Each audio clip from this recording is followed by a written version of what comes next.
Let's check out today's piece of Otaku Daikun fan art. We've got ourselves Matoi Ryuko from Kill la Kill, one of my favorite characters. But is she smoking? Smoking's bad, okay? In all seriousness, this is cool. Nice job, Otaku King 69.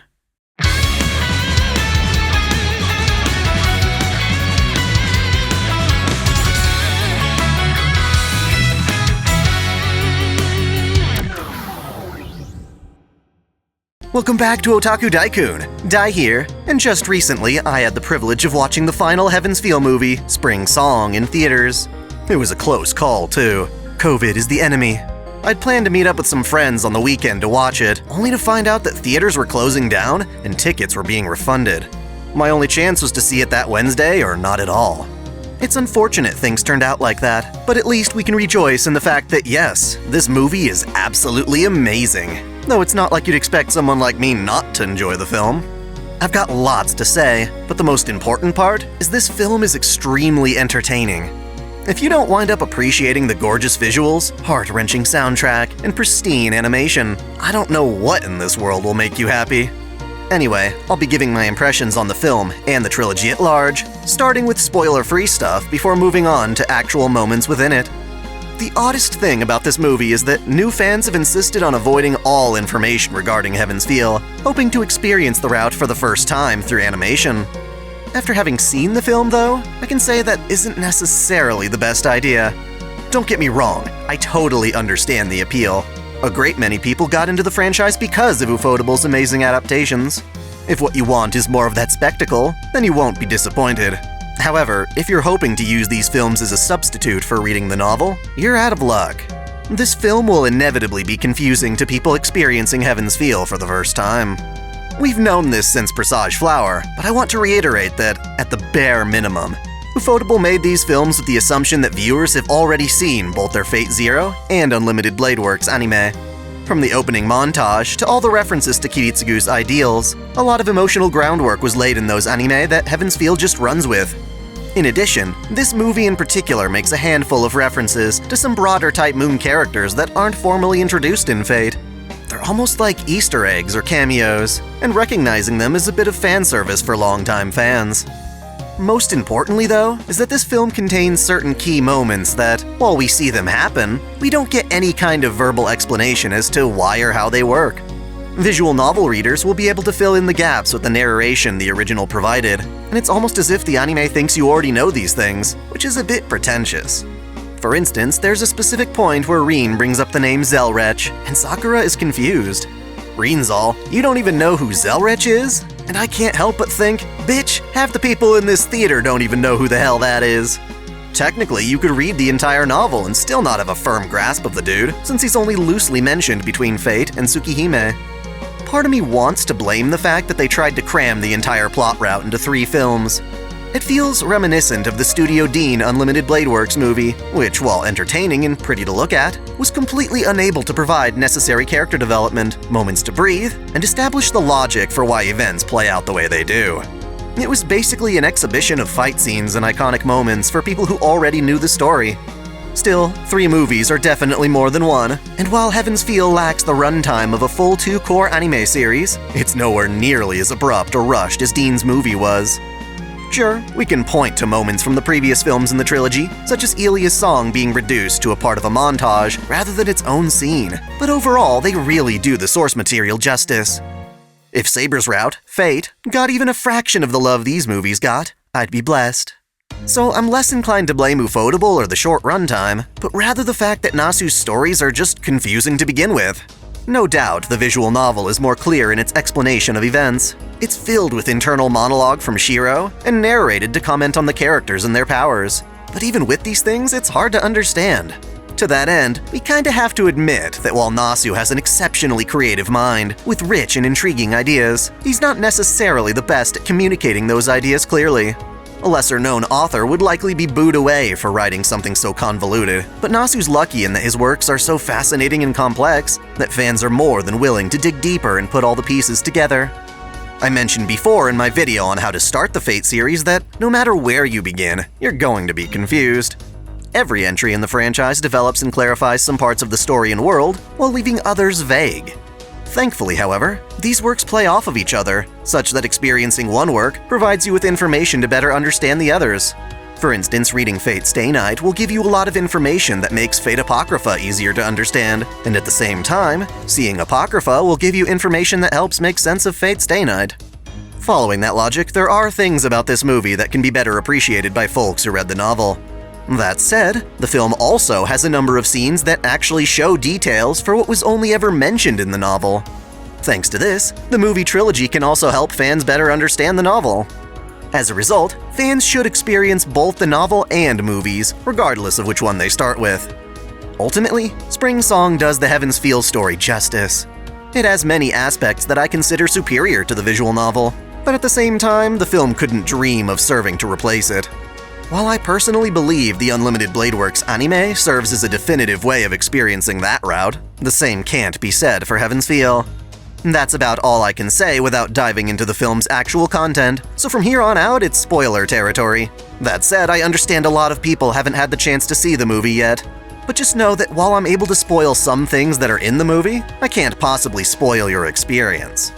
After all, a lot of people going to see this movie are already knowledgeable about the story, so don't worry too much about what I have to say. You actually getting the chance to see the movie for yourself will be awesome regardless of whether or not you proceed to watch this video. Okay, so one of the things that immediately jumped out at me regarding Spring Song was how it was able to show the subtle emotions of the characters. Sure, a visual novel gives us a range of facial expressions, but that won't show us how characters interact with their surroundings. Kirei definitely benefited from this. During this, we get to see a lot of his subtle mannerisms.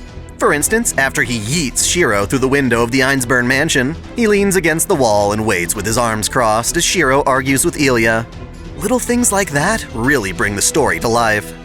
Of course, one of the scenes fans are most looking forward to is when Shiro whips out 9 Lives Blade Works to defeat the remaining lives of Shadow Heracles.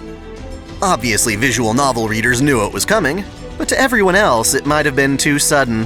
The film doesn't reiterate exactly what it means for Shiro to remove the shroud on his arm. Basically, when he takes it off, his body is overwhelmed by Archer's power as well as his memories. While doing so hurts Shiro, causing his body to erupt in blades. It also gives him awareness of all the cool projections Archer could make. 9 Lives Blade Works is a technique whereby Archer could project one of Heracles' own noble phantasms, 9 Lives, which was originally used to slay the 9-headed Hydra in a single strike. Thanks to accessing Archer's abilities, Shiro was able to essentially steal Heracles' own technique and use it against him. Technically, the novel doesn't explain this all that well either, but in the film, Shiro just pulls it out without any kind of explanation. The closest we get is a lightning-fast flashback of Heracles' life, where shown still images of his 12 labors, before cutting to him holding the dying members of his family. If you're not already familiar with Heracles' legend, this too will be confusing. Essentially, Heracles was hated by Hera for being one of Zeus's illegitimate children. She took her anger for her husband out on Heracles by forcing him into a fit of madness, causing him to murder his own wife and children. We get a small glimpse of his sorrow and regret, which works nicely with the fact that Heracles as a servant was unable to protect Ilya. So on one end, we're missing the narration that tells us what 9 Lives Blade Works actually is, and in exchange, we get to see some added insight into Heracles that we've never been able to see before. A similar trade-off happens when Kirei is fighting against Hassan of the Cursed Arm. The main twist of their bout is that while Hassan Zabaniya lets him crush his opponent's heart, Kirei no longer has one. At least not a normal one. When he was revived by the Grail's mud in Fate Zero, he emerged with a black heart that proves to be immune to Hassan. In the film, this is only mentioned after the fight, and isn't worded all that clearly. In exchange, however, we get to actually see what Kirei's ex-wife looked like. To my knowledge, this is the first time she's ever been depicted visually, and seeing that detail in Kirei's flashback is appreciated. A noticeable change from the novel is how Ufotable tends to make its action scenes larger than life. Even compared to Unlimited Blade Works, the fights in the Heaven's Feel movies are taken to a whole other level, filled with intense particle effects, beams, explosions, and a heightened sense of scale.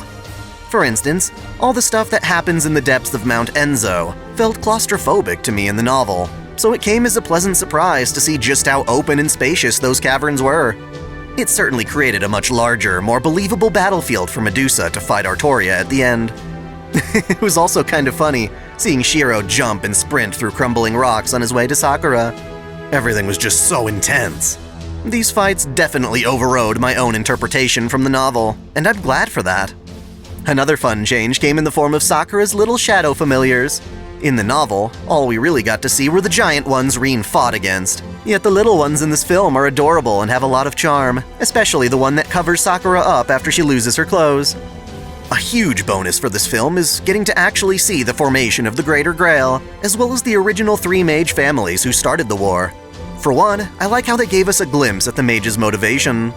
Obviously, they started the war as a means of retrieving the Ainsburn's lost true magic, but I never fully understood why the Makiri and Tosaka wanted to help with that, though it seems the 3 of them share sentiments very similar to that of Shiro Amakusa Tokisada from Fate Apocrypha. Heaven's Feel is a magic that lets mages materialize souls so they can exist independent from the body.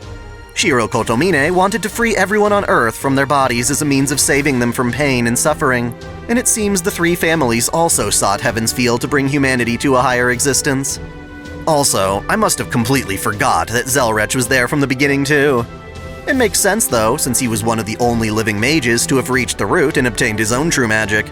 The film's also really vague about the connection between the Tosaka family and Zelrech's jeweled sword. Rin says it was passed down for generations, but she didn't explain it was because Zelrech chose to entrust the sword's plans to her ancestor. I really liked how Zoken, known as Makiri Zolgan in his youth, definitely cared for Justice, the Ainsburn head. The film doesn't flat out tell you he cared about her, but it's obvious when his spirits totally drop the moment Justice is crushed by stone pillars. Speaking of those pillars, they seem to suggest a different shape for the Greater Grail compared to what we originally saw in Fate Apocrypha. In that, the Greater Grail was a large sphere containing many homunculus bodies, and that worked for Apocrypha since it was the sort of thing that a master like Darnik could actually steal and relocate. Instead, this film makes the Greater Grail look like a stone monolith with Justice sandwiched in the middle. As the cavern falls apart at the end of the film, we see this pillar crumble along with the nearly born Angra Mainyu. So is the Greater Grail a pillar, a ball of homunculi, or a combination of both? If it's only one or the other, that means Apocrypha isn't just a branching timeline of Stainite, it's a parallel universe too. That left me a bit brain-fucked, and I'd like to hear what you think about it. I've got 2 more things to mention in this video. The first is how, after Shiro's death, we actually get to see Rin and Sakura looking for a new body for him. They walk past Toko Awazaki in the street before entering her workshop and looking at one of her puppets. It was cool knowing that Shiro's soul was literally being carried around in what looked like a birdcage or jar of some kind. That said, none of this is outright explained either. Toko isn't actually introduced, it's just a brief cameo. The doll we see is clearly unfinished, and newcomers may not realize that Shiro's body in the finale was actually constructed in the form of a doll. The visual novel didn't get too in-depth about it either, but at least it gave some kind of explanation, rather than keeping it an inside reference exclusive to more invested fans. Again, it's great to actually see some of this stuff rather than just read narration about it, but it's also impossible to understand without that narration. You really do need both. Lastly, we've got the film's ending. As expected, it's the true ending of the visual novel, where Sakura gets to live on with Shiro, Rin, and Medusa, while finally free from her traumatic past. In the novel, I felt like this was a much happier ending, mainly because of the character's expression and conversation. The film, however, does a good job emphasizing that while Sakura is no longer bound by Zoken or the Grail, she still has to deal with all the people she killed, which if you go by my kill count video, is a lot. It wasn't all her fault, but aspects of her personality were definitely set loose to cause havoc during the rout. The film's ending shows Sakura looking pretty melancholic, and while it's wonderful to hear her when she says she's truly happy, the bittersweet nature of the whole thing makes it all the more powerful when she and Shiro take their step in tandem to go see the cherry blossoms as promised. So there you have it. That's pretty much everything I can recall off the top of my head from the film. I hope you enjoyed this video and the film as much as I did. And if you haven't seen it yet, don't worry, you will, and it will be awesome. As you wind up seeing the film, please take to the comments and tell me your own impressions. Thanks for watching. If you enjoy this channel, help me beat the algorithm by liking, commenting, and sharing the video, subscribing to Otaku Daikun, and, most of all, smashing that notification bell so you don't miss out on all of my anime discussion, lore, or Let's Play content. If you want to support me directly, there are now 3 ways that all provide the same benefits. You can click join here on YouTube, or join Patreon or Subscribestar for access to exclusive vids and early access. As always, celebrate your fandom.